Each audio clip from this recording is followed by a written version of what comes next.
제가 중학교 시절에 학교를 다녀와서 집에 도착해 보니 책박스 하나가 있는 겁니다. 한참 책을 많이 읽을 때라 아버지께 책 좀 사달라 했는데 아버지의 박봉으로 이렇게 책을 사주셨구나. 감사한 마음으로 책박스를 딱 뜯었는데 책 표지가 한자만 써져 있는 거예요. 한자를 공부해라 그런가? 어머니에게 물어봤더니 네 책 아니요 그러더라고요. 그 책은 뭐냐면 대동보였습니다. 대동보가 뭐죠? 제가 강씨라고 그러죠. 강씨가 한국에 우리나라에 있는 모든 가문의 족보를 다 모아서 하나로 만드는 거예요. 어마어마하죠. 책이 제가 그때 기억으로는 한 10권 정도 됐던 것 같아요. 왜 이런 대동보를 만드는 걸까요? 그리고 비싼 돈을 들여서 또 이렇게 사는 걸까요?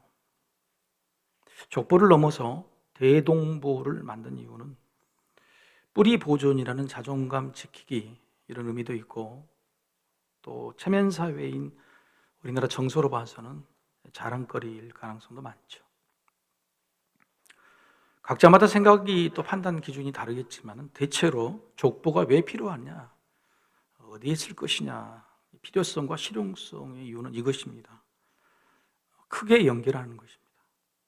크게 연결하는 것. 나의 핏줄이, 나의 뿌리가 위대한 저 시조와 연결됐다. 크게 연결하는 것. 그리고 나 혼자가 아니에요. 우리나라의 모든 많은 사람들이 내 친족이고 혈족이구나. 크게 연결하는 것이죠.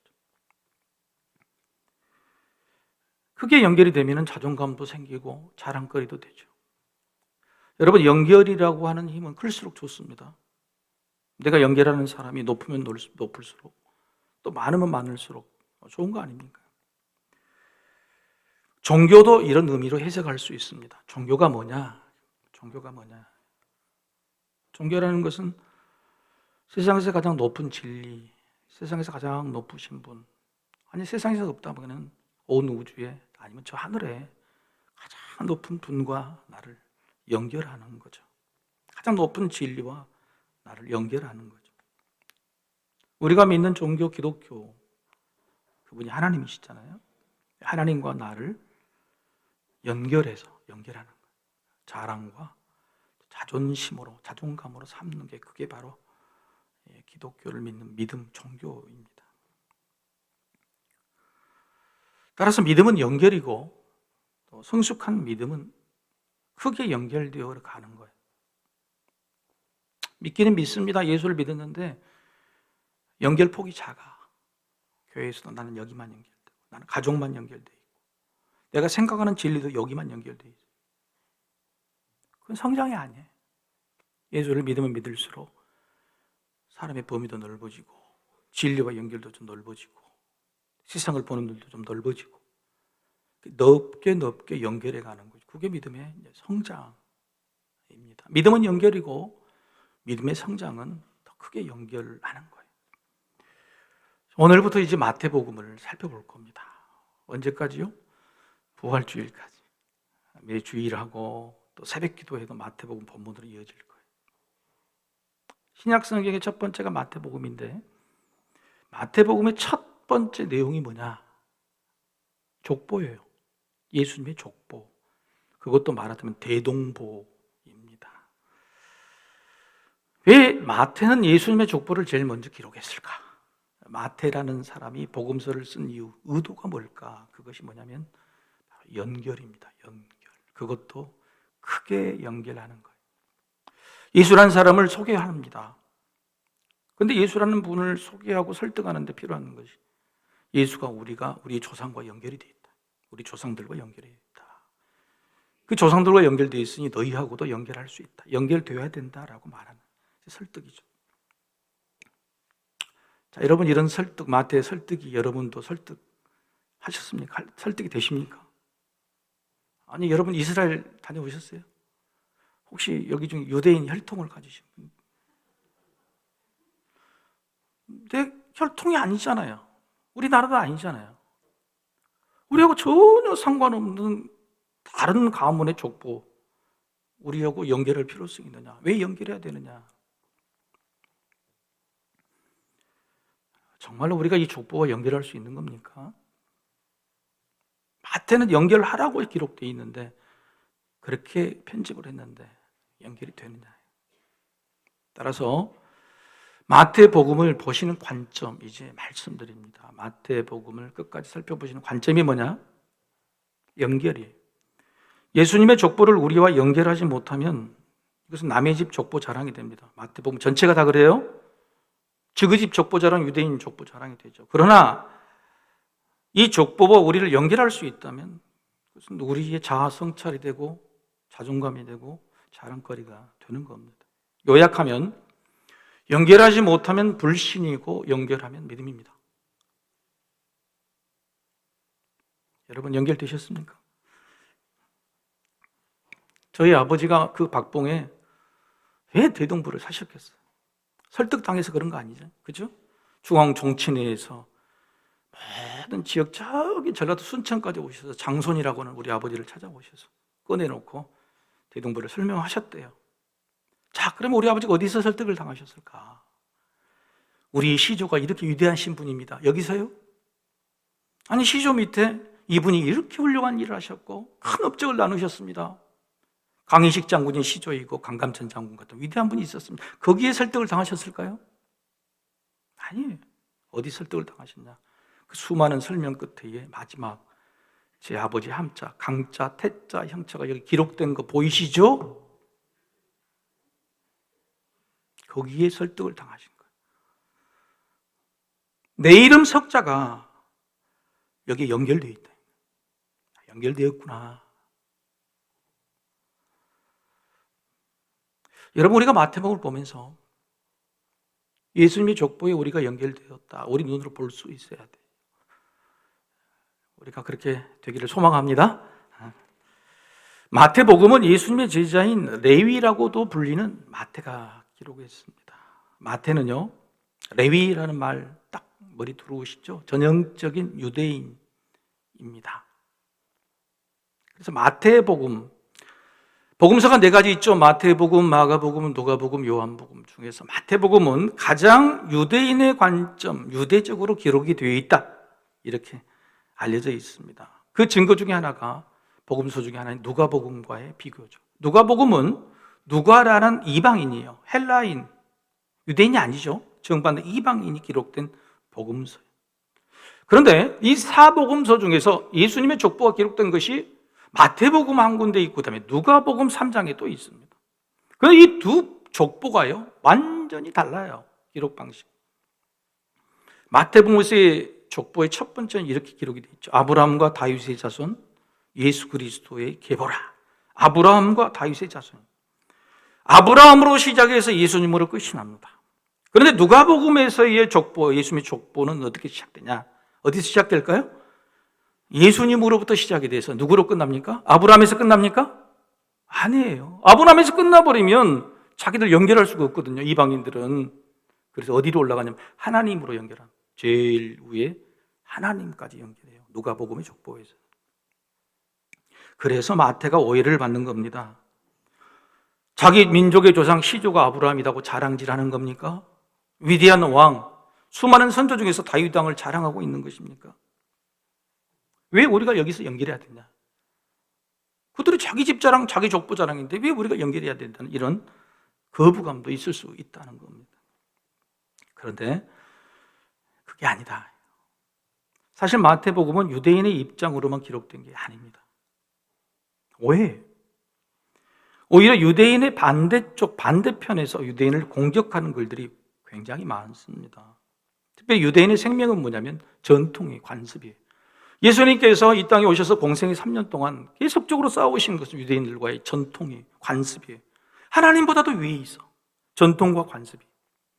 그런데 가장 유대적이고 유대인을 옹호했던 마태라는 제자가 바로 자기의 생명줄과 같은 유대인의 전통과 관습을 정면으로 반박합니다. 무시합니다. 그런 내용이 기록이 되어 있다는 거예요. 그냥 멀리 가지 않고 족보 안에서도 찾을 수 있습니다. 여러분, 유대인이 사람을 수는 수, 계산의 속에 여자가 있을까요? 없을까요?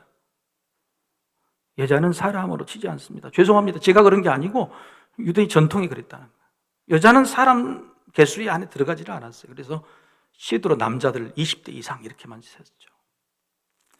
여자는 사람으로 취급하지 않았으니 자기들의 족보에 여자 이름을 기록한다는 건 상상도 할 수 없는 일입니다. 그런데 마태가 기록한 족보 안에 여자가 무려 5명이 들어있습니다. 다말, 라합, 룻, 그리고 우리아의 아내 밧세바, 그리고 예수님의 어머니 마리아 5명. 이들이 신사임당 같은 분입니까? 유관성 같은 분입니까? 아니에요. 기생입니다. 라합 기생, 룻 이방인이에요.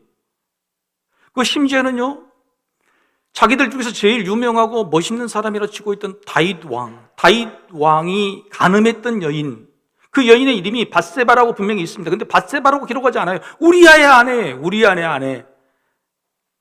부정, 나쁜, 잘못된 점을 일부러 기록하고 있는 거예요.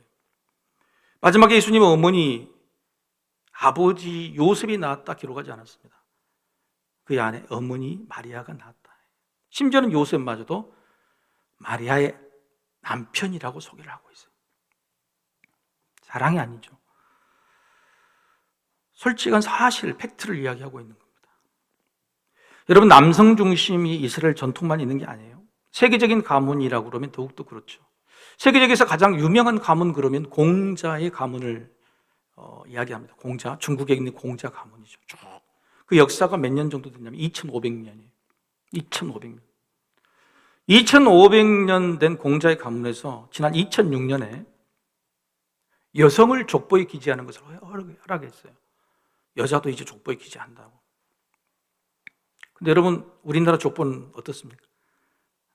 여러분 집안의 족보는 어떤지 몰라도 우리 집안 족보는 아직도 여성이 기재할 수 없어요. 여성의 이름이 없습니다.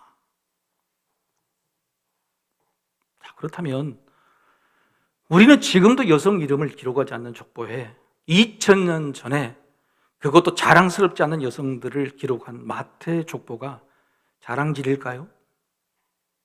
유대인만의 핏줄을 강조하는 자랑거리였을까요? 아니라는 겁니다. 실제로 마태복음 후반부 21장부터는 본격적으로 반유대적인 내용이 기록되어 있어요. 유대인 너희는 지고 지는 해고 이방인들은 뜨는 해다, 이렇게 기록을 하기 시작합니다. 여러분이 잘 아시는 열매 없는 무화과 비유, 누구예요? 유대인 너희다. 열매 없는 무화과다. 주인의 아들을 죽이고 포도원을 빼앗는 포도원의 종들, 품꾼들 비유, 유대인 너희들이다. 심지어는 혼인잔치에 초대를 받았는데 혼인잔치에 애복을 입고 오지 않아서 쫓겨난 사람 바로 유대인이다. 마태는 자기가 유대인이면서 바로 이런 사람이 유대인이에요. 너와 나 우리였다라고 고백을 해요. 심지어는 마태의 말이 아니라 예수님이 유대인을 버렸다고 하는 그 선언문까지도 기록하고 있어요.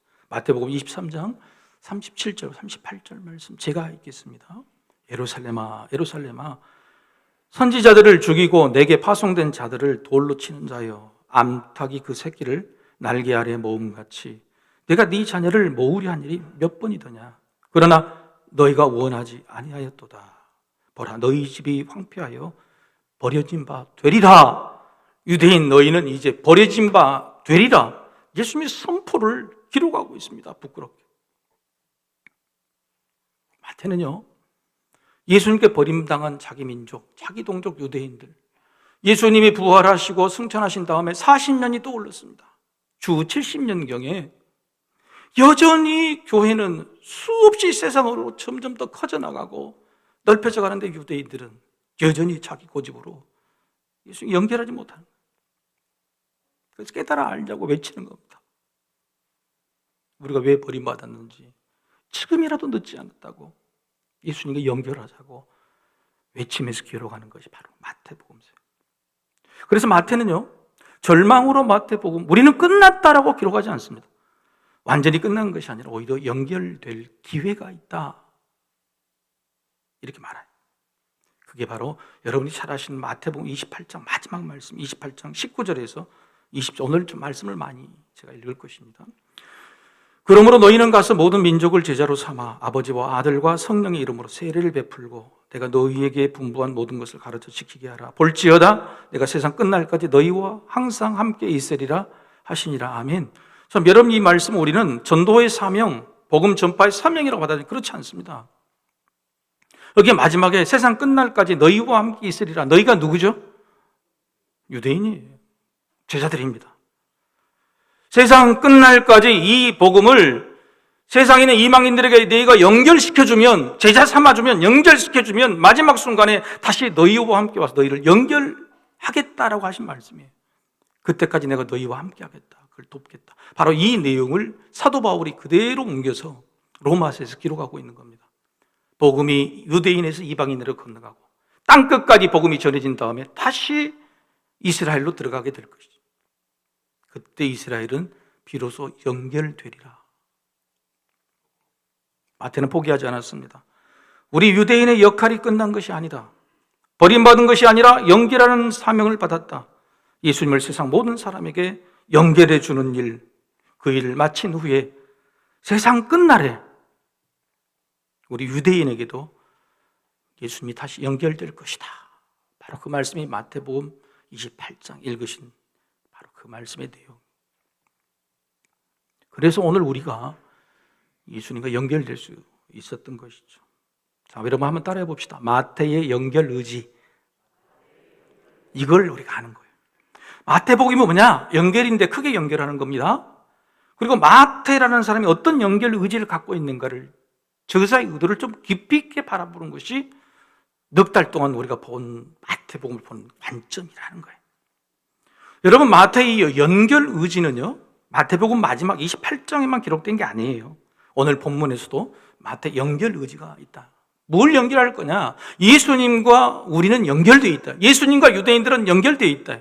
심지어는 유대인을 통해서 연결된 이방인들에게도 예수님은 연결되어 있다. 이미 연결될 결정으로 계획으로 오셨다라고 하는 그것을 두 가지 증거를 보여줍니다.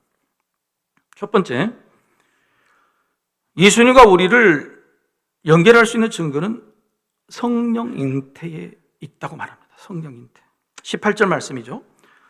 예수 그리스도의 나심은 이러하니라. 그의 어머니 마리아가 요셉과 약혼하고 동거하기 전에 성령으로 잉태된 것이 나타났더니.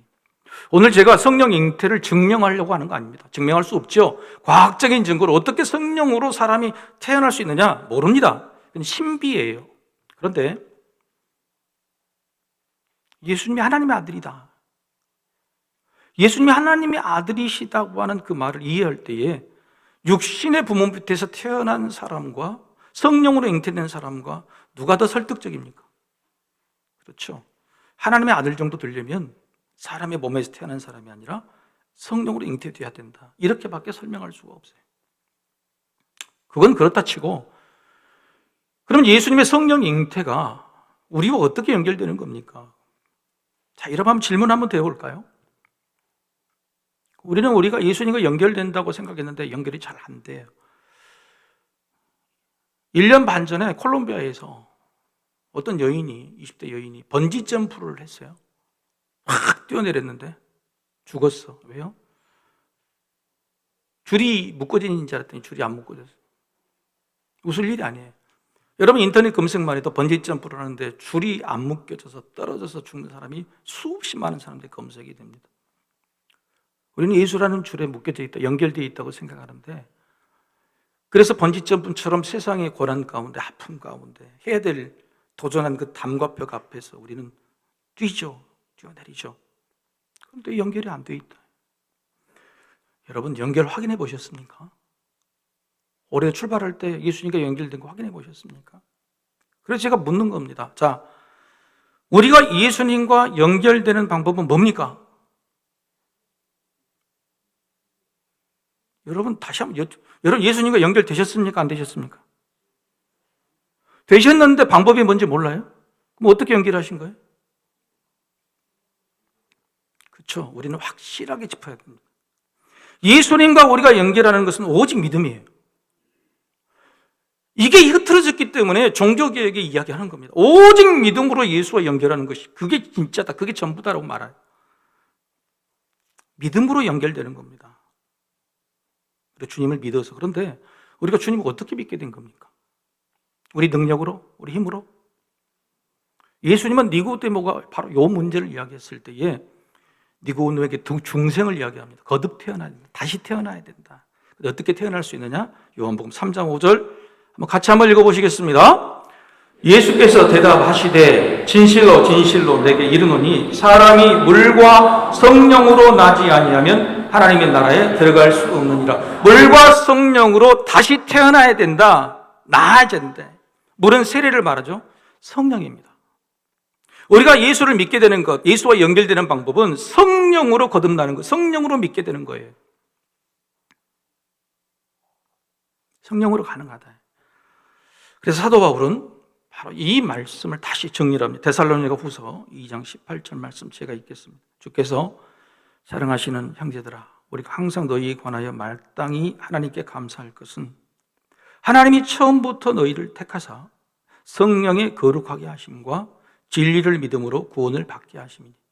구원을 받게 하셨다, 예수님과 연결됐다 그러는 것은 진리를 믿음으로, 예수 진리입니다. 진리를 믿음으로. 근데 그 전에 성령님이 거룩하시고, 성령님이 거룩하게 하시기 전에 이미 하나님께서 택하셨다는 거예요. 하나님이 택하셨음, 우리가 거룩하게 됨, 예수를 믿게 됨 전부 누구의 역할입니까? 성령님이.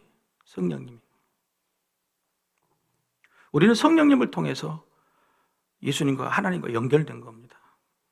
이걸 다시 표현한다면 우리는 성령으로 낳은 자다.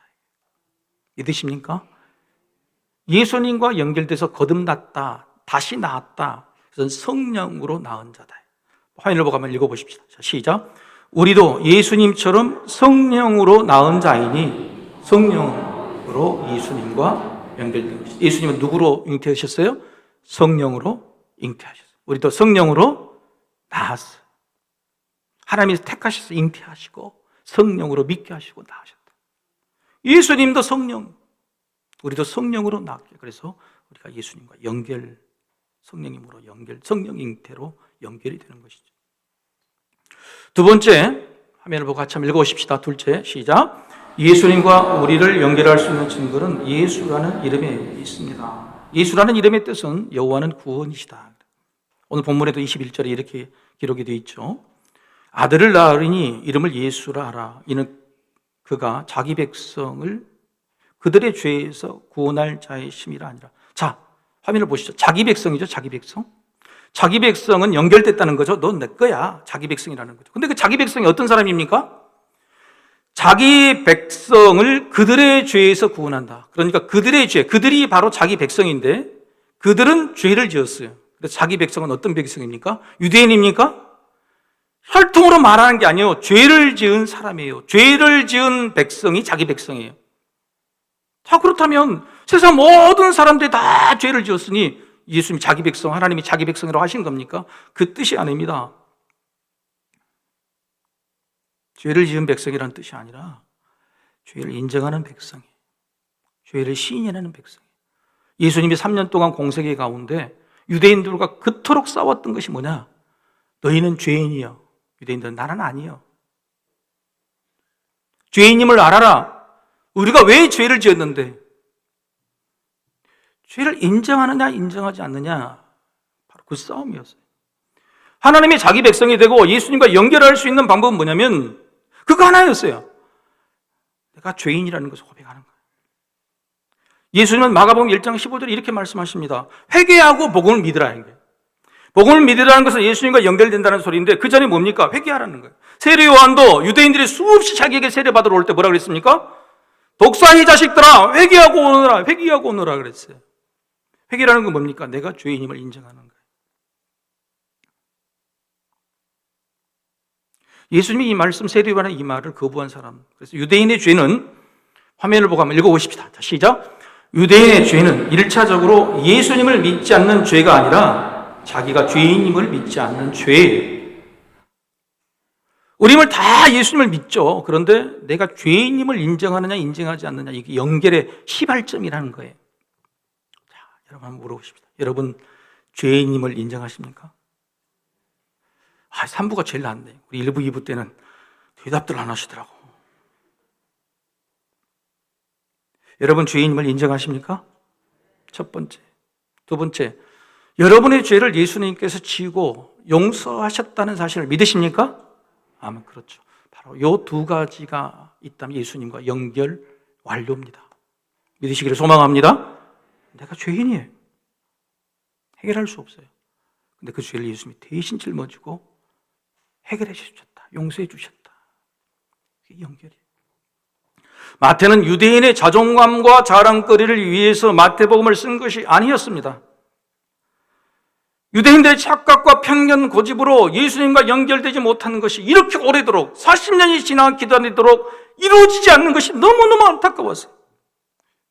불쌍해서 지금이라도 예수님을 인정하고 우리가 주인이었음을, 예수님을 십자가 못 박혀 죽였음을 인정하고 다시 예수님과 연결해보자. 눈물로 호소하는 글이 바로 마태복음이에요. 그런데도 유대인들은 듣지 않았습니다.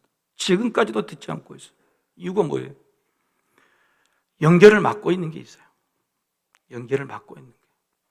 연결했다가도 떨어져 버린 게 있어요. 연결을 막고 있는 그들 안에 있는 고집들. 바로 오늘 본문에서 엿볼 수 있는 것들. 혈통주의, 율법주의, 엘리트 선민주의, 성공주의, 남녀차별주의, 자기중심주의, 이런 것들이 막고 있는 거예요. 여러분, 우리는 예수님과 연결된 것처럼 보이지만 왜 삶 속에서 문제 가운데 힘들고 어려울 때에 즉시 예수님과 연결되는 그 능력들이 나타나지 않는가?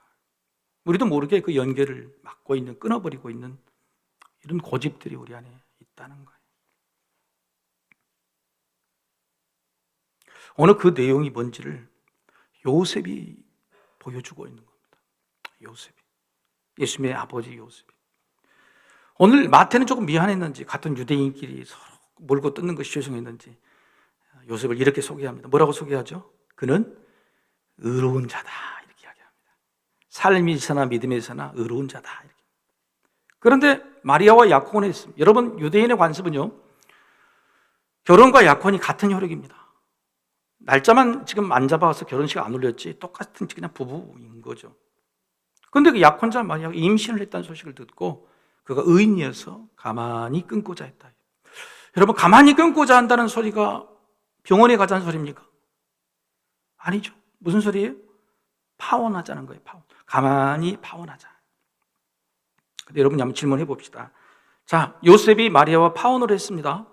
끊어졌습니다. 그러면 예수님은 태어나신가요? 안 태어나신가요? 상관없죠? 예수님은 마리아 몸속에서 잉태되셔서 태어나십니다. 예수님은 마리아 혼자 키울 겁니다. 십자가 구원이 이루어지지 않습니까? 이루어집니까? 이루어집니다. 그런데 요셉이 만약에 이때 조용히 그 관계를 끊어버렸으면 누구만 손해예요? 요셉만 예수님과 연결이 안 되는 거예요.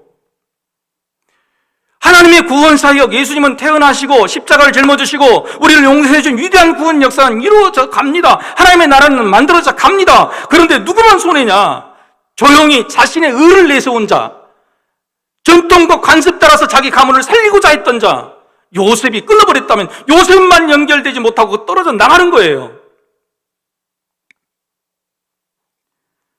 요셉이 가지고 있던 관습적인 의, 남성 우월주의, 심지어는 약혼자를 의심했던 거, 사랑 없음, 그런 것들로 끊어버렸다면 구원 역사는 이루어지지만은 요셉은 거기와 연결되지 않은 단절된 사람이 된 거예요. 그런데 놀랍게도요, 요셉이 어떤 짓을 하든 상관없는데 하나님의 사자가 나타나십니다. 하나님의 사자가 나타나셔서 요셉과 마리아에게 꿈에서 바로 오늘 이 말씀을 두려워하지 말라고 이야기를 해주세요.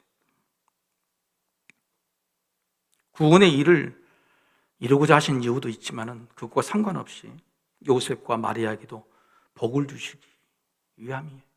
그 요셉을 복과 연결해 주시기 위해서 나타나신 거예요. 사람의 의로움이 아무리 클지라도 성령이 아니고서는 순종할 수 없습니다. 하나님의 사자, 성령이 알려주지 않고는 예수님과 연결될 수가 없어요. 그래서 여러분, 행여나 하나님의 나라는 사람의 순종으로 이루어집니다, 이런 말 하지 마세요. 헛소리입니다. 예수님도 말씀하셨어요. 하나님의 나라는 우리가 자고 있을 때 자라나는 나라예요. 우리가 심거나 물 주지 않았어도 저절로 커지는 나라가 하나님의 나라고 하셨어요. 우리의 순종으로 하나님 나라가 이루어진다? 요셉의 순종으로 의로운 자에서 마리아의 순종으로 아닙니다. 어떻게든 하나님은 이루어 가세요. 그런데 순종하는 자, 순종하게 만드셔서 그 요셉마저도, 단절될 수 있는 그 요셉마저도 복을 주시려고 하는 거예요. 예수님과 연결시켜 주시려고 하셨던 거죠. 자, 그럼 하나님의 사자는 요셉을 설득할 수 있었을까요? 여러분 같으면 설득 당하겠습니까? 무슨 헛소리. 성령으로 잉태. 어떻게 성령으로 잉태해서? 아무리 설득한다고 해도 저는 설득 안 당했을 겁니다. 그런데 요셉이 설득을 당했다. 왜 설득을 당했을까? 오늘 결정적인 그 방법 하나를 소개해 드리려고 하는 겁니다. 여러분, 제가 설교 서두에 대동부 이야기를 하시면서 우리 아버지가 어디에 설득당했다고 말씀드렸어요? 시조에? 유대한 선조? 아브라함도 아니고 다윗도 아니었어요. 어디예요? 그 대동부 끝에 아버지 함자가 기록된, 연결된 것, 그 이름이 연결된 것으로 설득이 됐어요. 자, 오늘 하나님의 사자가 요셉을 뭐라고 부르는? 다윗의 자손 요셉아, 이렇게 불러요. 다윗의 자손 요셉아. 여러분, 성경에서 눈 찍고 찾아봐도 다윗의 자손이라는 이름을 붙이는 것은 예수님밖에 없습니다. 다윗의 자손 예수요, 다윗의 자손 예수요. 수십 번 모두가 다 다윗의 자손 예수요. 그런데 유일하게 이곳, 바로 여기만 다윗의 자손 요셉이라고 요셉에게 다윗의 자손이라는 그 거룩한 말을 붙여주는 거예요. 불러주는 거예요. 여러분, 이 말을 듣는 요셉이 머리가 망치를 맞은 듯 했을 거예요. 왜? 자신이 알고 있던 율법, 관습, 의, 그건 뭐예요? 메시아 그리스도는 다윗의 자손에게서 난다. 그런데 자기 자신을 뭐라고 부르냐면 다윗의 자손 요셉아, 네 안에 품고 있는 그 사람 다윗의 자손 예수 그리스도다. 다윗의 자손으로 너와 예수는 연결된 것이다. 끊을 수 없는 것이다. 아, 그렇지. 메시아는 다윗의 자손에게서 나온다고 했지. 그러고 보니 나도 다윗의 자손이네. 하늘에서 뚝 떨어진 날벼락이 아니에요. 공경이 아니라 모든 게 다 연결된 복이었구나. 모든 게 다 연결된 계획이었구나. 깨닫게 된 것이죠. 사랑하는 성도 여러분, 하나님이 하시는 일은 어떻게든 우리를 하나님과 연결해 주시는 일입니다. 뭐든지. 사람에게 상처를 받을 수 있어요. 그러면 하나님이 그 속셈 계획은 뭐예요? 사람은 원래 그래. 사람은 믿을 만한 존재가 아니구나. 하나님과 연결, 하나님을 바라보게 만드는 겁니다. 육신이 아프죠? 다 할 수 없어요. 힘들어요. 왜 나에게 이런 일이 있어요? 그랬더니 떨어져 있던 하나님과 다시 연결해 주는 거예요. 하나님만 갈망하게 되죠. 하나님이 낫게 해달라고 기도하게 되는 거예요. 인생의 막다른 골목에 몰려 있을 때, 물줄이 궁에서 한숨만 나올 때, 문제를 풀어야 되는데 안 될 때, 내 힘으로, 내 능력으로는 안 될 때, 그때 하나님은 내 손을 잡아라. 나와 연결하라는 거예요. 우리에게 주변에 일하는 모든 일들, 그건 하나님의 계획, 역사예요. 하나님과 연결하자. 왜요? 연결하면 되거든요. 연결해야 살거든요. 오늘 이 시간도 우리 마음이, 우리 영이 예수의 이름으로 하나님과 연결되시기를 주의 이름으로 축복합니다.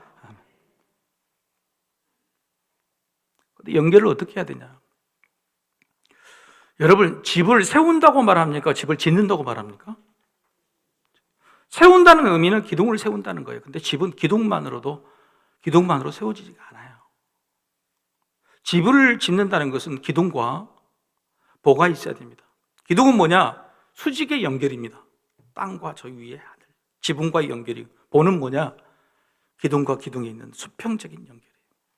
여러분, 삼풍백화점과 성수대교가 어떻게 무너졌어요? 기둥이 무너져서 그랬습니까? 보가 무너져서 그랬습니까? 기억이 없으시죠? 안 태어나셨죠? 보가 무너져서 그랬어요. 기둥은 그대로 있어요. 보가 무너졌어요. 집이 지어지는 것, 내 인생의 집이 지어지고 우리 가문의 집이 지어지고 우리 교회가 지어지는 것은 하나님과 우리를 연결하는 수직적인 기둥만이 아니라 보의 연결이 필요합니다. 집에서 있는 남성 여러분 하나님과 연결되는 기둥이 되시기를 축복합니다. 기둥 그 역할을 못하고 네가 기둥해라. 안 되는 거예요. 사랑하는 어머니 여러분, 여성 여러분, 기둥 역할을 하려고 하지 마십시오. 남편이 부족하게 보인다고 내가 기둥할게. 그게 아니에요. 수많은 어머니 역할, 여성의 역할은 보여요. 남편과 자식을 연결해 주는 거예요. 세상과도 연결해 주고 어머니 연결해 주는 거예요. 이게 중요한 거예요. 마태복음은요, 하나님과 우리를 연결해요. 그리고 그 연결은 그것을 부족하고 살아있는 세상 사람들을 연결해라. 세상 땅끝까지 연결해라. 바로 연결의 고리를 말해주고 있어요. 사도 바울의 마지막 이 말씀, 에베소 말씀을 듣고 우리 오늘 말씀 마치겠습니다. 에베소서 2장 21절, 22절 우리 말씀 같이 한번 읽겠습니다. 시작. 그의 안에서 건물마다 서로 연결하여 주 안에서 성전이 되어가고 너희도 성령 안에서 하나님이 거하실 처소가 되기 위하여 그리스도 예수 안에서 함께 지어져 갑니다. 올 한 해 여러분의 가정이, 여러분의 믿음이 하나님과 세상과 잘 연결되셔서 튼튼히 지어지시기를 주의 이름으로 축복합니다. 우리 다 같이 일어나셔서 우리 하나님을 찬양하겠습니다.